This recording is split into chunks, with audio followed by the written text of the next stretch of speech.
a wise old gentleman retired at the end of his working life and decided to move into a new community, a peaceful community. After all, he deserved to have peace and quiet for the remaining years of his life. Well, he lived there for just a few weeks when school started, and he realized that there was a lot more activity around him than he anticipated.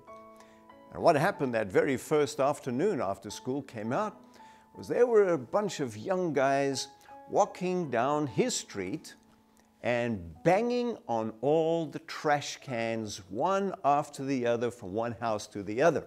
Now, in that place, they had metal trash cans that was kept outside their door, right on next to the pavement where people walked. That was their style. And these fellows would have a baseball bat and just bang on every tin can as they would go along. Percussionists, obviously, making not noise. This is music, preparing for drum work, you know. Oh yes, but the old man thought to himself, this cannot continue. And every day this happened. As they came back from school, they would bang on these trash cans and make a big noise. And the old man thought to himself, I've got to come up with a plan. So the next day, as they came by and they were banging on the trash cans again, he confronted them. He stopped them right by his house, but he had a big smile on his face. He says, oh, fellows, I just love it when I see you having fun, and I enjoy your exuberance, your excitement. In fact, you know what? I used to do this as well when I was a kid. So I'll tell you what, guys, I want to make a deal with you. I'd like you to continue to do this every day. And guess what? I'll pay you $1 a day for you to do this. How's that for a deal? Oh, the guys were excited. Getting paid to bang on trash cans? They were even more eager to do it the next day. And they got their $1, and this carried on for a few days.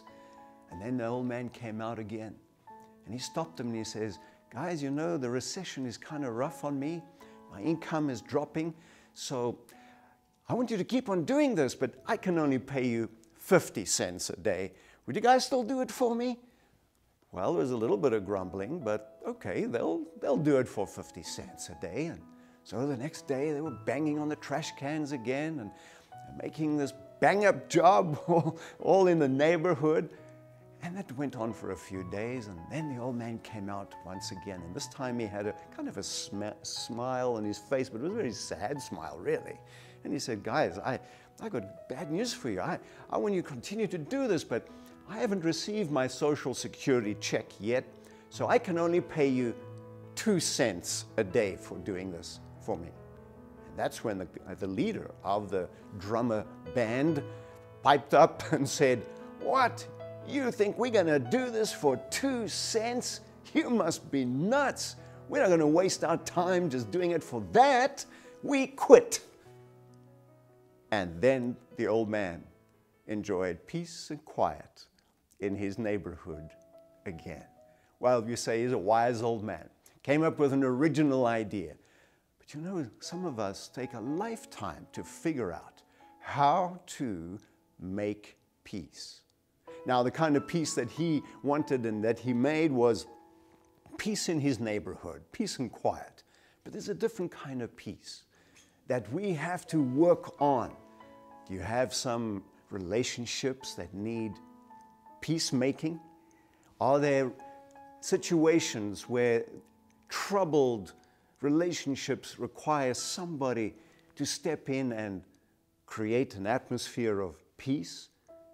Sometimes we allow, within the family, within the neighborhood, maybe at school, maybe at work, we allow tensions to keep us apart from each other for a long, long time, maybe for a lifetime.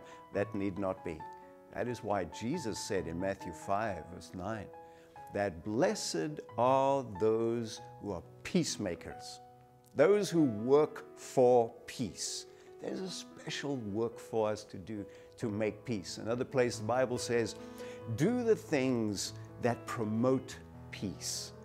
And if possible, it says, with everybody, live in peace. How do you make peace? How do you create a peace between yourself and someone where things have gone wrong? Well, do what the old man did. pay them. Pay them a compliment. Pay them a visit. Pay them a kind favor. And most of all, the Bible says, again, Jesus' words, love your enemies. Do good to those who harm you. And then pray for them. There is power in approaching it that way. The person you pray for, the person you pay a compliment to, the person you pay a visit to, that changes your attitude about them. And somehow that has the best possible opportunity for their attitude to change as well. Remember, you can be a peacemaker. I'm Ivan Blake, Senior Pastor of the Fletcher Seventh-day Adventist Church. Our website is www.fletchersda.org. We invite you to go there and find more information about programs and activities, and come and worship with us on Saturday mornings at 10:45. Our purpose is to lift Jesus up and to love people in. We also have a Bible study course that is yours for free. You can request it through the website. It is called Lifting Up Jesus. Just contact us. We'll be glad to return the contact to you. Thank you for watching. Thank you for being willing to be a peacemaker.